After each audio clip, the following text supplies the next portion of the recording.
South Africa's newly appointed Minister of Sports, a self-described former gangster, wants to promote a sport that has associations with South African gangster culture. The sport of spinning involves fast-moving cars and dangerous stunts, and as Kate Bartlett reports from Johannesburg, the way it's conducted is not always legal. Let's check it out. This is spinning, a turbocharged sport where drivers spin cars in quick, tight circles while passengers perform treacherous, sometimes death-defying stunts. The sport got its start in South Africa's poor townships during apartheid. We have the best drivers in spinning. And you can see today, you can see there's no seat belts, there's no brakes, there's no windscreens, there's no helmets, but these people can control their cars. They are super drivers. I scream till my voice is gone, the way I'm excited about the sport. Marvin Clark promoted this event, which drew several hundred paid spectators. Some spinning is at organized legal events like this one, but much of it takes place on the streets, where out-of-control cars have killed spectators in the past.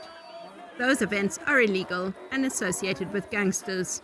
One such former gangster is Gayton Mackenzie, who was sentenced to 17 years for armed robbery in his youth. I grew up where the area that you are born in decide which you don't have a choice in which gang you become. As a gangster, going to jail was a badge of honor. You've made your bones. He came out of prison and went into politics, running on a populist anti-immigrant platform. Now he's South Africa's controversial new Minister of Sports, Arts and Culture. And there's two reasons why I want to do this. Well, three reasons. Reason number one, there's a massive interest, was my first point I made to you. The second point you make is it's dangerous because they're doing it everywhere because the police are chasing them sometimes. Now, once you regulate it, once you make it safer, and once you put rules there that you can't do this, you can't do that. The longtime spinning aficionado says his first task in the job will be to promote the sport.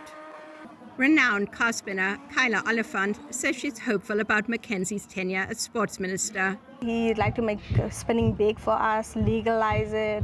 Obviously, we'd have the government behind us. I'm hoping that everything is going to go in the right direction, having funding for us, assisting us. She explains how the sport originally started in the townships as a funeral rite to honor the deceased. I think spinning is unique to South Africa, like each and every country has their own thing. Spinning back then started, before my time, it started off as, people used to steal cars and spin around the coffin of their leaders. For many who grew up in South Africa's impoverished urban areas, danger was always a reality, and spinning was, and still is, a way of life. Kate Bartlett, VOA News, Johannesburg.